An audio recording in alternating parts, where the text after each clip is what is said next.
Welcome to part 2 of week 6, History 109, World History since 1500. We're continuing our discussion of the imperialist revolution of the 19th and 20th century. Now we turn this discussion to Africa, and who would think that two very small insects, the tsetse fly and the mosquito, could have such a profound effect on a continent? The tsetse fly lives in brush areas on the blood of mammals, including humans and domesticated animals like horses and cattle and pigs. But generally, it doesn't feed on the blood of wild animals. But wild animals can, however, act as carriers of sleeping sickness. The tsetse fly causes fatal sleeping sickness in humans. It affects the lymph nodes and then it spreads to the brain, causing lethargy, hence the name sleeping sickness. It also causes a similar fatal disease in animals. It's most prevalent in Tanzania, Uganda, and Kenya, and this is why many areas of Africa could not have horses. And we all know from our history that horses are useful, have been useful for transportation, for plowing, for military tasks, and cows and other livestock. Certain areas of Africa could not really have those as well. And of course, we know livestock and cows can be useful for leather, milk, meat, etc. So horses were limited to certain portions of North Africa and to the northernmost parts of the savanna. And we're going to discuss what an effect this would eventually have on the economy. Well, let's look just for a minute at the mosquito. Mosquitoes spread malaria. And although found worldwide, one of the severest forms of malaria occurs in the tropics of Africa. It attacks the nervous system, and it's called cerebral malaria. It is very deadly and kills more African children each year, still to this day, than any other disease. It is not a virus, and hence the body does not build up an immunity to it. So you can get malaria multiple times. Now, through human mutations, some Africans carried a sickling trait, which, if inherited from one parent, gave them protection against malaria. But if handed down by both parents, it can cause sickle cell anemia. Malaria was one of the things that prevented many Europeans from settling in Africa. And then there's a third thing to consider, and that's yellow fever, which is also carried by mosquitoes. However, unlike malaria, yellow fever is a virus, so that you can gain immunity to it. Yellow fever, again, dissuaded many Europeans from settling in Africa. And then you see these two cartoons, one about mosquitoes to brighten your day, and the other one about those dang tsetse flies. And this shows tsetse fly distribution throughout Africa. So you can see it's mainly through what we're going to discuss today as the tropics, tropical rainforests, savannas, etc. Well, we're going to discuss a little bit about the geography of Africa so we can better understand the history. Africa is the second largest continent in the world, just behind Eurasia. The equator, which you see at 0 degrees here, it does something that it doesn't do to any other continent in the world. It literally cuts Africa in half, as you can see here. And along the equator, you're going to get tropical rainforest, and you see those given here in the lighter color. And then to the north and south of those, you're going to get tropical savanna. So let's look at what that all means. Near the equator, things are very hot. And what we know from geography is when hot air rises, eventually it will cool and it will produce rain. So, if you go anywhere near the tropics, it's, the equator, it's not uncommon to have rain almost every day, right, in a tropical rainforest area. And the name, we also know that when hot air rises, and cools, etc., it forms a low pressure zone, and this zone is called the ITCZ. It's the Intertropical Convergence Zone. You don't need to know that, obviously. But this zone, because of the Earth's seasons and tilt and so forth, this low pressure zone will move north in Africa from April through September, bringing summer rains to the savanna. But it will move south in the winter, bringing dry winds called the Harmattan, which carry dust. So you can actually see, this is what the savanna, an area of grassland and shrub, would look like in the dry savanna of the winter, and what it might look like in a wet savanna during the summer rainfall. Let's discuss what we might call the three S's of southern geography. Of geography in Africa, excuse me. The first being the Sahara, and I think we're all familiar with this. Sahara is literally an Arabic word for desert, and it refers to the Sahara Desert, which is 2,000 miles wide, stretching from east to west in Africa. It is not the world's hottest desert, but it is the world's largest desert. Then we have an area below the desert called Sub-Saharan, which is divided up into the Sahel and into savannas. And the Sahel is literally an Arabic word for shore. But in this sense, they meant the shore of the Sahara. And so they were viewing the desert like an ocean of sand. So the Sahel was the shoreline that you came to after you crossed over the ocean of sand of the Sahara. It's a semi-arid, that is semi-dry zone between the Sahara and the Sudan. And it's an area of semi-arid savannas, dry in the winter again, but visited by rains in the summer, and of steppes, that is, of short grasslands. Then you get the Sudan, the Arabic word for land of the blacks. It's a more fertile region south of the Sahel and north of the tropical rainforest, containing, dry and wet savannas. The grasses are generally longer than that of the Sahel, and you can grow crops, grain crops like millet and sorghum. They grow well in the savannas. We might as well continue on with the theme of S's. And along the east and west coast of Africa, you don't have the greatest harbors in the world, and there are a lot of sandbars, as well as large waves on both coasts. So sometimes those could make landing in a small boat rather difficult. So that's something else just to consider. Well, here we have a wonderful map from Eric Gilbert and Jonathan T. Reynolds, African World History.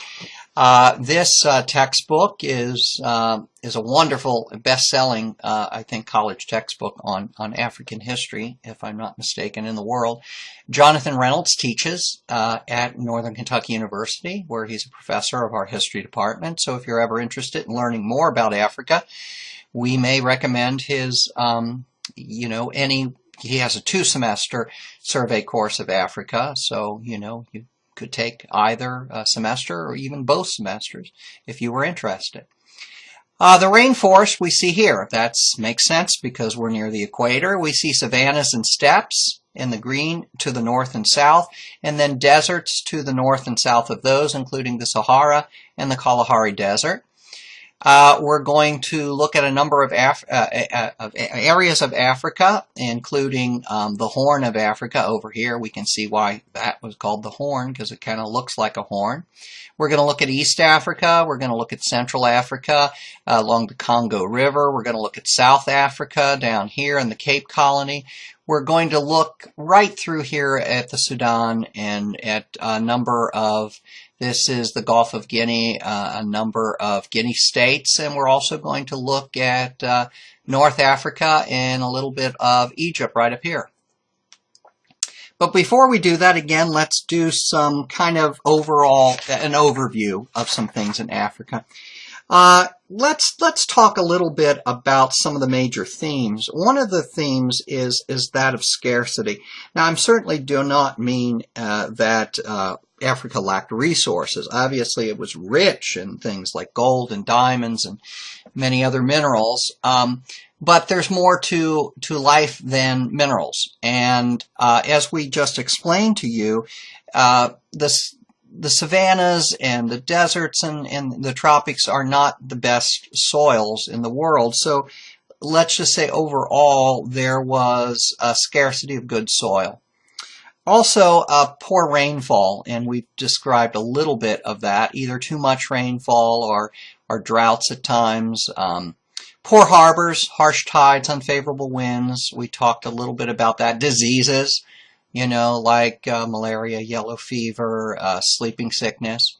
Few livestock because of the tsetse fly, etc. Of course, what is endemic to every continent in the world, warfare.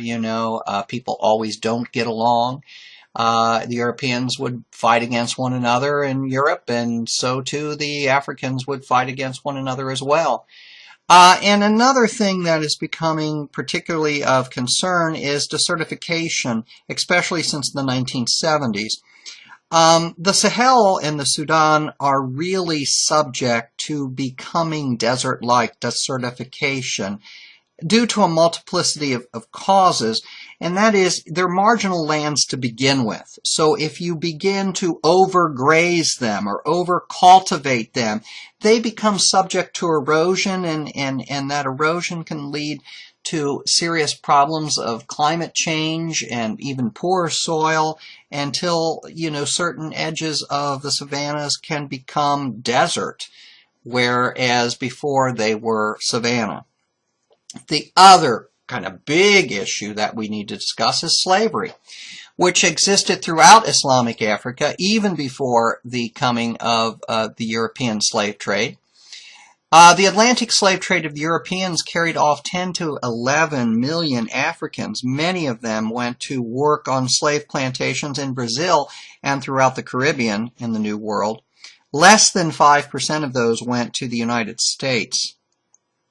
In 1808, the U.S. would prohibit slave importation, which meant that the increase in any slaves or the sale of slaves would be all internally or domestically in the United States until, of course, the Emancipation Proclamation of 1863, which freed the slaves in the rebelling states of the Confederate States of America.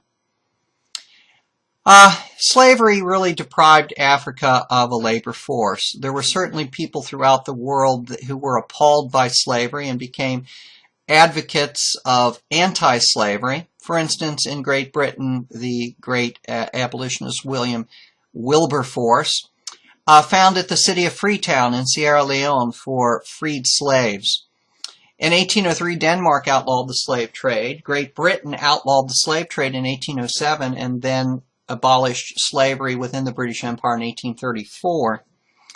In the United States, there were some people who were abolitionists and others who believed that the process should be more one of gradual emancipation, and some argued that once freed, some whites believed that blacks and whites could never possibly really get along, and so they thought that, freed blacks ought to be sent back to Africa in what was called, at least one of those movements was called the American Colonization Society.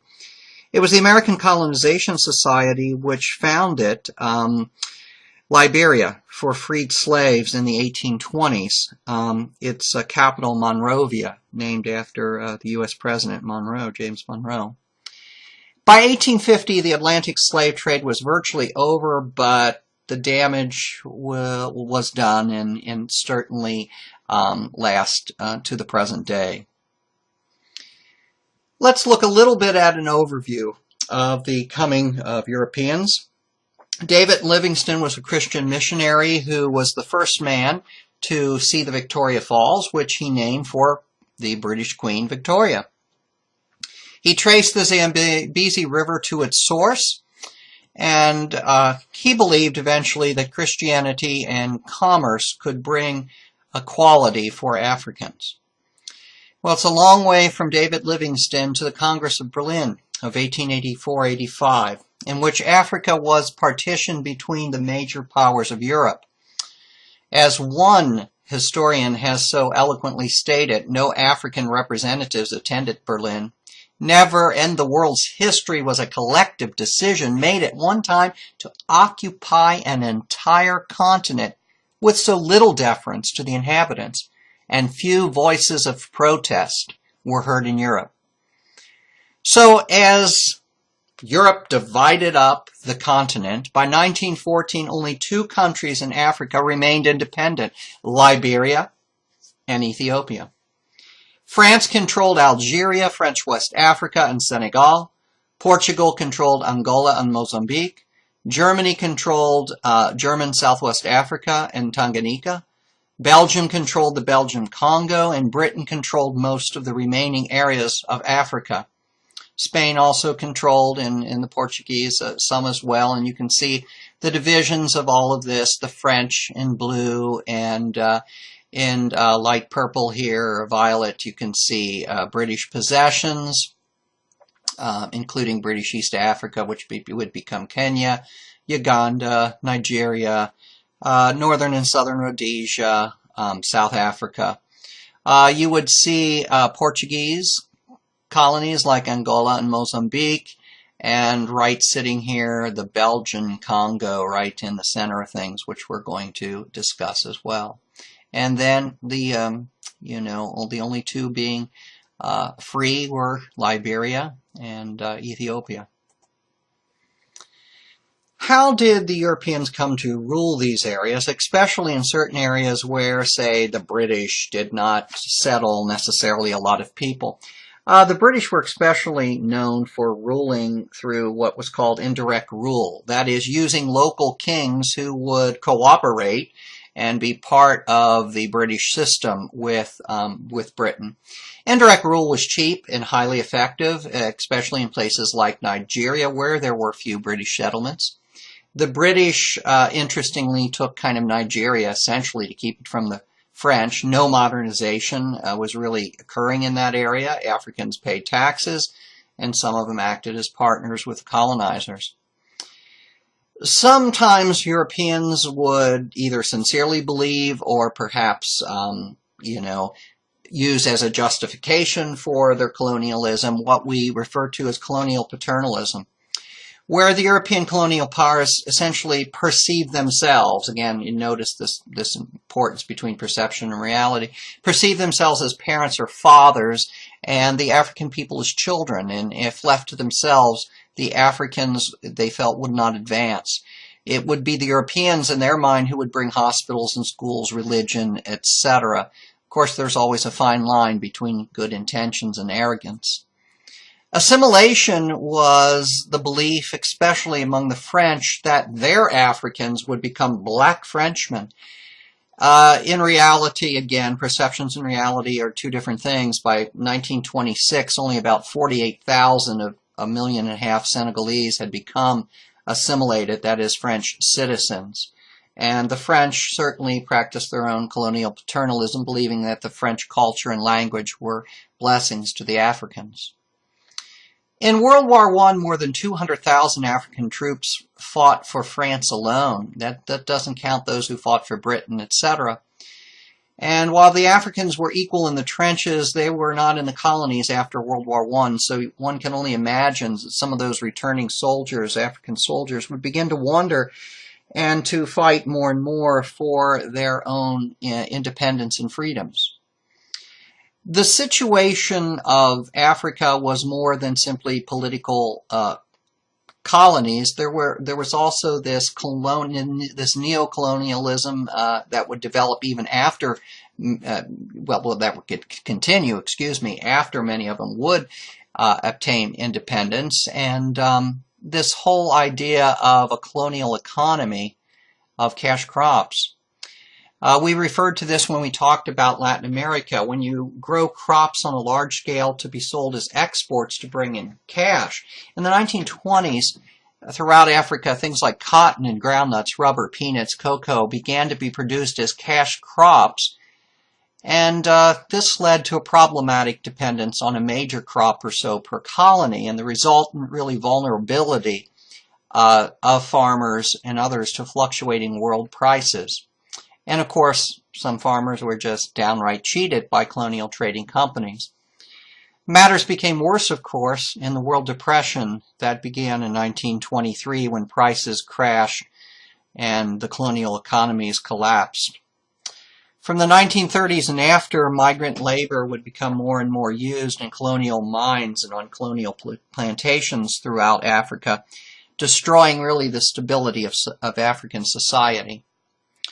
Not surprising, World War II would occur, and that would certainly make it obvious to Africans that these powers, these European powers like France and Britain, who were literally humbled by the Axis powers and dependent largely upon the U.S. entry into the war to turn things around, that perhaps these European powers were not so powerful after all, and it would be possible to attain independence from them. So many countries after many colonies, after World War II in Africa would fight for earnest for their independence.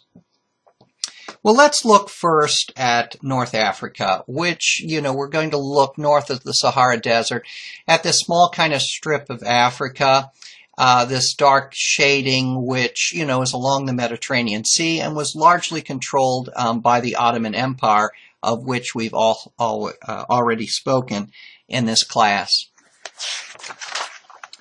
Berber merchants would carry salt, gold, and slaves across the Sahara, and you have to remember that in addition to goods crossing over the Sahara and people, so would culture and religions, and one of those religions was Islam. So it's not surprising that Islam would spread throughout the Sudan and the Sahel south of the Sahara and the sub-Saharan zone, as well as into East Africa, etc. In the 16th century AD, the Ottoman Empire incorporated Islamic North Africa, except for the Berber Kingdom of Morocco. So if we go over into the area of Egypt, we know that there in the 1200s AD, the Mamluks who were military slaves of the Ottoman Empire. They were from the area of the Ottoman Empire, what we now call Turkey, the Black Sea and Anatolia regions. They actually seized power in Egypt around 1250 AD. So they were ruling, and in 1798, during the Napoleonic Wars, Napoleon of France invaded Egypt. He had lots of reasons for that. A few decades before, France had lost India to Britain. So, France saw Egypt as a way of building eastward and even threatening British India. It saw Egypt, because Egypt had a lot of cotton and was a grain exporter, as, a prosperous area to take. Well, we know that Napoleon was defeated and he left, and his troops surrendered to an allied force made up of British and Ottomans. Next, we look at Egypt and a man by the name of Muhammad Ali. He was an Albanian officer of the Ottoman Empire who became a pasha, a vice-regent of Egypt. And he was an ambitious man. He turned against the weakened Ottoman Empire, massacred the Mamluks, and conquered much of what is now occupied Crete in the Mediterranean, took much of the Middle East, and even threatened Istanbul, old Constantinople. It would be his grandsons who westernized Egypt and who allowed the French to build the Suez Canal, which opened in 1869. By 1876, Egypt was bankrupt and defaulted on its loans. And Britain and France, who were co-owners of the Suez Canal, took control of Egypt's financial and international affairs by 1879. A couple of years later, there was a coup by the Egyptian army, which again threatened finances in Egypt. So in 1882, the British army, with French agreement, occupied Egypt. So that in and of itself, I think, is an interesting story, the story of Egypt and how Britain begins to take control. Well, now over here in the Sudan, and so we're moving into the sub-Saharan area of the savannas and down here into the tropical rainforest. And we're just going to point out some things that we're going to talk about. Ghana, Mali, Songhai, we're going to be discussing Kanem Bornu, the Hausa states, Benin, Oyo, Ife, etc., all in this area, down more towards the Guinea coast, the Gulf of Guinea. And we're not going to go into a lot of detail on these civilizations because really most of them are pre-1500. But what we do want to at least give you an idea of is, yes, before the Europeans came, there were civilizations. They were replete in Africa. And so oftentimes we don't hear about them. We're going to talk today about the city, here it is, of Timbuktu. So these Sudantic civilizations, again, were very important before the Europeans came. One of them was called Mali, and it was controlled by the Mandinka people of Mali. Its rulers converted to Islam, and it was a very prosperous, it was involved in a very prosperous trade of gold because of the gold that was available in this region. Its great city, Timbuktu, was a center of Islamic learning, and its most celebrated king was Mansa Musa, who ruled in the 1300s over an empire of as many as 8 million people. Well, the Songhai people living on the Niger River took control of Mali, and eventually Songhai itself was defeated by a Moroccan army. So that tells you a little bit. One civilization, Mali, another civilization, Songhai. We're seeing all of these states as well as here is Sierra Leone. Remember, we discussed William Wilberforce and Freetown for free blacks, and Monrovia, the capital of Liberia, also for freed blacks. We're going to look here at the Hausa states here in a minute, and we're going to go down to the Congo too. So again, another good map. There are many good maps of Africa that are available. And then we're going to be talking too about the Sokoto Caliphate, so which becomes important here in a second. The Hausa city-states were in the area of what's now northern Nigeria. They had contained walled towns, and they participated in that great trade across the Sahara. They were agricultural, so they grew things like millet, sorghum, barley, rice, and cotton. Had many, many craftsmen, including those who wove cotton cloth, and many craftsmen who also made leather goods. Their first king came to power about 999 AD, and they became Islamic eventually and remained basically independent until the early 1800s. In the early 1800s, Orthodox Muslims tried to renew the faith and to get rid of corrupt rulers in this area by staging holy wars called jihads. And those Muslim leaders formed the Sokoto Caliphate. The Sokoto Caliphate was originally led by pastoralists of the Fulani people, literally people who herded livestock. The Sokoto Caliphate was really a confederation of city-states, and each of those city-states was ruled by what was called an emir, who owed allegiance then to the Sultan of the Sokoto Caliphate. So that's kind of an interesting aside as well.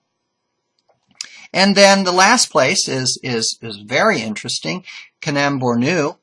It's near the area of what is Lake Chad. It too participated in the Saharan trade, but the very interesting thing is that it was involved in iron smelting and in iron making.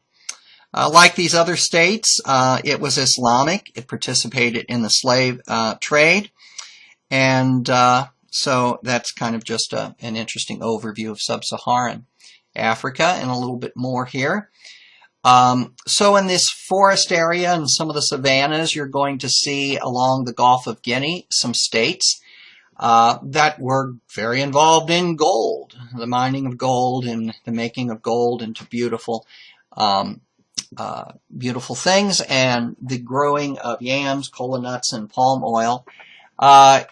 You can learn more about this by learning about the Igbo tribe of modern southeastern Nigeria. It contained a couple of different states. Benin, what is now southern Nigeria, which arose in the 15th and 16th century, had a very impressive capital city, 25 miles in circumference. Bronze sculptures, like you see illustrated here, and it survived until the British burned its capital in 1898. There was also Dahomey. It was involved in the slave trade. It largely used that slave trade to help finance the buying of firearms for its military, and eventually it would become a tribute state to Oyo. Oyo was also an important state that was involved in the slave trade and used money from it to build a vast cavalry of horses because, you know, tsetse flies are fewer in the savanna in this area. It defeated a number of neighboring states and eventually attacked Dahomey, fought a series of war with Dahomey, and, you know, made Dahomey pay tribute to it. Eventually, its capital was destroyed by the Sokoto Caliphate. And the last area that really we want to discuss are the Ashanti peoples. They unified other peoples about circa 1700. The symbol of their king's power was the golden stool, and they participated in the slave trade, in the gold trade of this area, and forged a trading partnership with the Dutch. At its height, the Ashanti controlled much of modern Ghana, comprising up to what could have been 100,000 square miles and a population of as much as 3 million people, according to Professor Reynolds. The Ashanti people got involved in wars with the British, and they wanted a peaceful settlement with Britain. In fact, in 1895, they offered a settlement, and in 1896, the British commander very rudely and arrogantly demanded that the Ashanti king kiss his boot. The British official even did something that was worse. He sat on the golden stool of the Ashanti, and it was a symbol which even the Ashanti king did not sit on. War erupted, obviously. Britain won and annexed Ghana in 1901, and it became part of its Gold Coast colonies. If we move down here into more Central Africa, along the Congo River, the Congo itself in the 1500s, the king there converted to Christianity. He traded with the Portuguese. This became a colony of Belgium, and under the king of Belgium, King Leopold, it became one of the worst examples of cruelty and torture in the world. Local people were forced to collect rubber. If they didn't collect enough rubber, their hands and feet could be cut off in punishment. As one historian, Basil Davidson, says, the cruelty cast a dark and violent shadow over the future of the Congo, and certainly over all of Africa itself. If we turn to Northeast Africa, to what is called the Horn of Africa, because obviously it looks like a horn, right, of an animal. And so over here, we see, you know, up here would have been later on in 1869 opening up the Suez Canal, the Red Sea, Gulf of Aden. This, of course, is the Indian Ocean. So after we look at Ethiopia and Northeast Africa, we're going to go down the coast of East Africa and learn about the Swahili cultures here. and about a number of important places.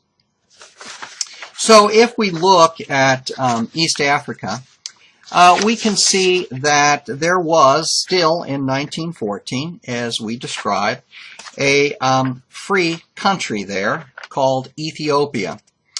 And, you know, that in and of itself is a very significant thing. And, you know, early on, Ethiopia became a Christian state. And then in the 1500s, so, you know, about when we begin our discussion of this world history since 1500, Islamic neighbors attacked. Ethiopia received assistance from the Portuguese against those Islamic attacks. Other peoples called the Gala attacked from south of Ethiopia, and they could not, the Ethiopians could not completely defeat them, so they lived, you know, kind of side by side with the people from Gala. The Ottoman Empire took a little part of Ethiopia, but as we told you, the Ethiopia itself remains independent, as you know, throughout the period, and still is so in 1914. So if we proceed on down to these East African states along the Indian Ocean, we can find out that they carried on, because of monsoon winds across the sea, the Arabian Sea and the Indian Ocean, they were able to carry on a flourishing trade with Arabia and even as far away as India and even Indonesia. This, the culture of this area was typically referred to as Swahili. Swahili is a Bantu language, a native African language with African influences. The trade carried with it Islam. So many of these cities were essentially Islamic. And they carried on trade in gold, which they obtained from the Matapa region, south of the Zambezi River, south of this area. They carried on trade in slaves, ivory, myrrh, and frankincense.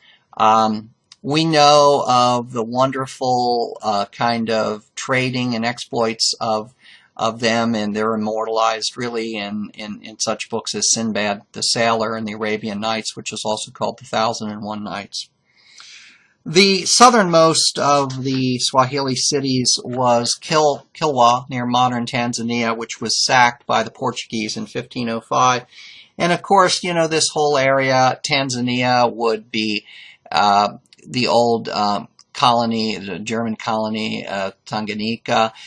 Kenya, the British would move into that area, and by 1915, because this was a more prosperous area in terms of raising crops and so forth, a number of British settlers had moved into the area of Kenya. So literally, the British redistributed 4 million acres of land to those 1,000 British settlers.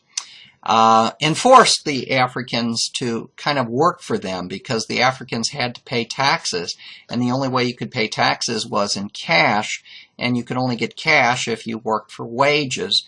The British literally fought back against any supposed rebellions by the Kenyan people by hammering, literally killing them, although the British preferred to call it pacification.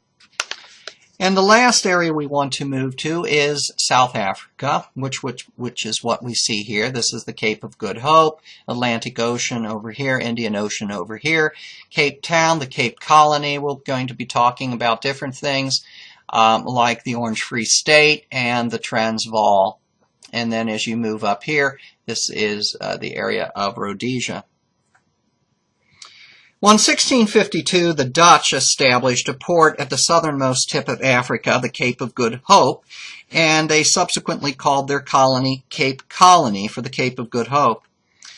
Not only Dutch settlers, but later German settlers and French settlers would come to Cape Colony, including French Protestants. We've talked about those Huguenots who immigrated to the colony. Collectively, they developed a whole new language called Afrikaans.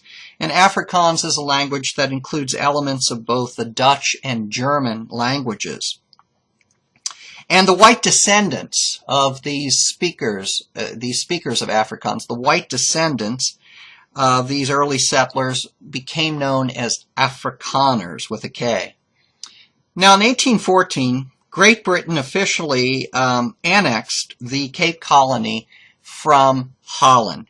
And it did this because it said, you know, it was the Napoleonic Wars, and it was the world's #1 navy and needed to take over the Cape Colony to protect it from other powers, including the French.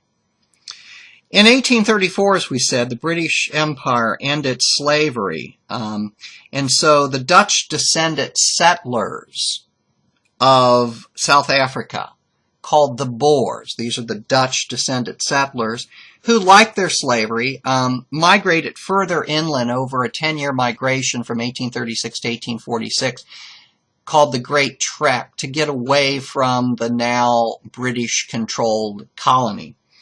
And they moved into the areas further inland and settled and created 2 new independent states. One of them was called the Transvaal, and the other, that was because it was across the Vaal River, and the other was called the Orange Free State because the House of Orange, the dynasty of Orange, was the royal family of Holland. In 1886, gold was discovered in the Transvaal, and that attracted a large number of English-speaking immigrants, many from Great Britain. The new settlers eventually demanded civil rights of their own, including the right to vote, but the Boers were slow or unwilling to accommodate their demands. The situation continued to deteriorate and war seemed imminent because a British financier and imperialist, Cecil Rhodes, was serving as Prime Minister of Cape Colony. He literally declared war against the Transvaal, and the Boer War, Anglo-Boer War of 1899 to 1902 resulted. Presumably, this was the first war in history to use concentration camps for ordinary citizens. The Boer War witnessed the British-led burning of Boer homesteads and the subsequent incarceration of nearly 120,000 Boer women and children. And although the Boers fought valiantly, they could not withstand the British forces and ultimately accepted British sovereignty. In 1902, by the Treaty of Vereeniging, Transvaal and the Orange Free State fell to British control. And eventually, Cecil Rhodes, who was also the head of the British South Africa Company, he came to South Africa at age 17, got control of the diamond industry, and wanted to build a railroad, the Cape to Cairo Railroad, you know, Cape of Good Hope to Cairo, Egypt, which was never completed, by the way. 2 African colonies would be named for him, Rhodesia and Northern Rhodesia. And we can see that he just kept moving north, fighting against the Zulu and taking over the Zulu nation, taking over the Matabele and King Lobengula, taking over the area of Mashona and Mashonaland, where there were much less warlike people, setting up the city of Fort Salisbury, now Harare, Zimbabwe, in the area of Mashonaland, literally opening up through his company, the British South Africa Company, Rhodesia for white settlement. And so that's kind of all an aside, because we're not just dealing with the Cape Colony and with the Transvaal and the Orange Free State, but north of there, you know, Northern Rhodesia and Southern Rhodesia, etc. Well, getting back to South Africa, in 1906, the Liberal Party gained power in Great Britain. They opposed the Boer War, you know, a few years before, and the liberals in Great Britain felt that the treaty terms of the Boer War were too harsh and offered both the Transvaal and the Orange Free State partial self-government. In addition, a constitutional convention was convened in 1908-1909, which drafted an Act of Union approved by the British Parliament. The act became effective in May of 1910 and created a newly independent nation, the Union of South Africa, composed of the British colonies of Natal and the Cape Colony and the Boer-dominated states of the Transvaal and the Orange Free State. So in 1910, independence comes to South Africa, the Union of South Africa. In an attempt to retain their political control, the white Afrikaner-dominated government enacted racist legislation in South Africa, including the 1913 Natives Land Act that restricted black property rights to reservations, which became known as homelands, totaling about 10% of the total land area, and declared those blacks hiring, leasing, or owning land outside those reservations as illegal squatters. In the following year, 1914, a former Boer general established the Afrikaner Nationalist Party to further the interest of the Boers in regulating and controlling the nation. In 1936, the Native Trust and Land Act increased these so-called homelands to 15.3 million hectares. We all know what happens in South Africa. We're going to see that in another lecture that brings us up into the 20th century. About apartheid, etc. in South Africa. In Rhodesia, a system of forced labor called Chibaro held sway. This kind of forced labor, by the way, was practiced in many or all of the African colonies, and much of the road and railway construction used forced labor in Africa. Between 1904 and 1933, some 30,000 Africans died in Rhodesian mines. And by the way, they also used child in prison labor. So we can see that the situation in Africa was one of imperialism by the European powers. If you have any questions, please feel free to email or phone me. I'm always happy to help. Have a good day.